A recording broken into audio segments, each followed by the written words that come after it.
planeta ameaçado pela poluição.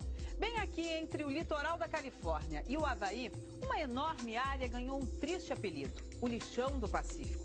Levadas pela corrente marítima, toneladas e toneladas de sujeira produzidas pelo homem se acumulam no lugar que já foi um paraíso. Um oceano de plástico, uma sopa intragável de tamanho incerto, a aproximadamente 1.600 quilômetros da costa, entre a Califórnia e o Havaí. E que, segundo a estimativa, seria maior do que a soma de São Paulo, Rio, Minas e Goiás. É o Pacífico, o maior dos oceanos agredido pela humanidade, onde a humanidade raramente chega. Plástico e plâncton, lixo e alimento, tudo misturado. Poluindo o paraíso, confundindo as aves, criando anomalias, como a tartaruga que cresceu com um anel de plástico em volta do casco e matando os moradores do mar. Mas qual será, afinal, o tamanho dessa gigantesca massa de lixo que se acumula no Oceano Pacífico? Será que ainda há tempo para limpar tudo isso? E os animais, se adaptam ou sofrem as consequências? Charles Moore viajava pelo Pacífico entre o Havaí e a Califórnia quando resolveu arriscar um novo caminho. Foi perturbador, lembra o capitão. Dia após dia não vimos uma única área onde não houvesse lixo, e tão distantes do continente.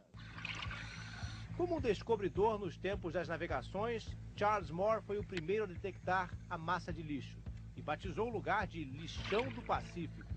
Primeiro viu pedaços grandes de plástico, muitos deles transformados em casa para os mariscos. Depois, quando aprofundou a pesquisa, o capitão descobriu que as águas-vivas estavam se enrolando em nylon e engolindo pedaços de plástico. O albatroz tinha um emaranhado de fios dentro do corpo. Antes não havia plástico no mar, diz o capitão. Tudo era comida, então os animais aprenderam a comer qualquer coisa que encontram pela frente. Você pode ver aqui que eles tentaram comer isso, mas não conseguiram. Com a peneira na popa, o capitão e sua equipe filtram a sopa de plástico e fazem medições. Já descobriram, por exemplo, que 27% do lixo vem de sacolas de supermercado. Numa análise feita com 670 peixes, encontraram quase 1.400 fragmentos de plástico. São informações valiosas, fonte de pesquisa e argumentos para a grande denúncia de Charles Moore.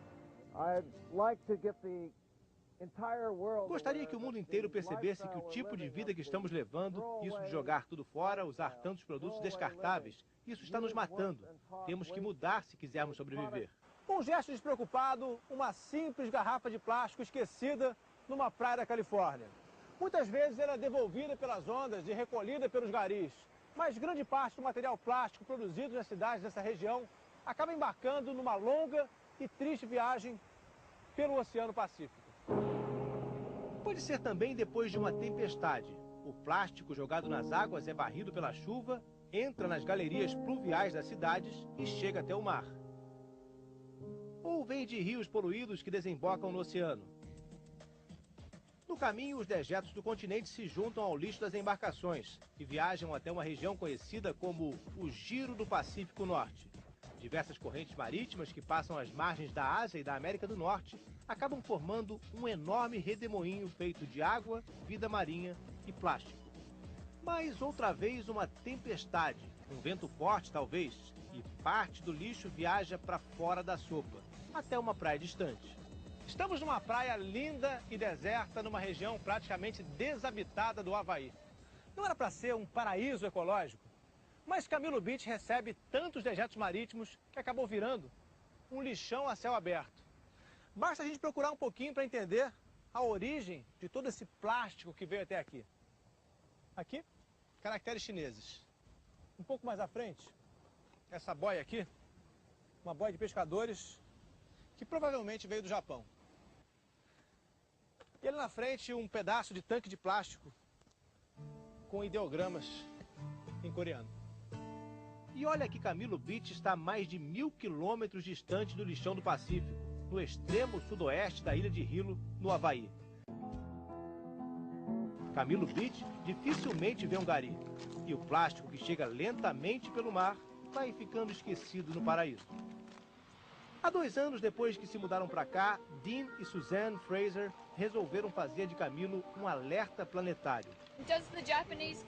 Suzanne se pergunta Será que o governo japonês, por exemplo, sabe quanto plástico o Japão está mandando aqui para o Havaí? Tim vem trazendo um galão que sem dúvida chegou da Ásia.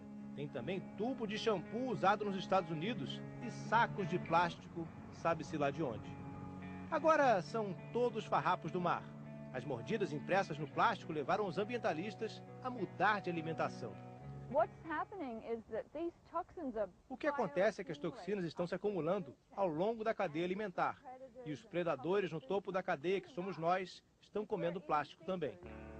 O casal toma notas, calcula as quantidades, recolhe o equipamento de pesca para saber os pesos e as medidas de cada tipo de poluição. Não é pessimismo. Por enquanto, praticamente nada está sendo feito. E não dá para dizer que exista um ou outro culpado. Estamos todos com as mãos completamente sujas de plástico. Haveria depósitos de lixo em 5 regiões dos oceanos. Nas Ilhas Maldivas, no Oceano Índico, uma nova ilha está sendo criada. Uma ilha de lixo. Em pouco menos de 2 décadas, a ilha já tem 50 mil metros quadrados e abriga indústrias e depósitos. Caminhões chegam de barco o tempo todo. O lixo orgânico é queimado na hora. Garrafas de plástico e pedaços de metal são separados e exportados para a Índia, onde são reciclados. O resto forma a base do território que avança sobre o oceano. Os nativos aqui das Maldivas se recusam a fazer esse tipo de trabalho. Eles ganham mais se passarem o dia inteiro na praia só pescando. Por isso, os trabalhadores aqui do lixão são 150 imigrantes de Bangladesh, que aceitam trabalhar ganhando o equivalente a 60 a 100 dólares por mês. A maior parte do lixo vem da capital, Malé, que concentra 100 mil habitantes, 1/3 da população do país. Mas os 10 mil turistas que visitam as ilhas por dia provocaram uma explosão na produção de lixo e a criação de Tilafushi, a ilha das Maldivas que ninguém quer visitar.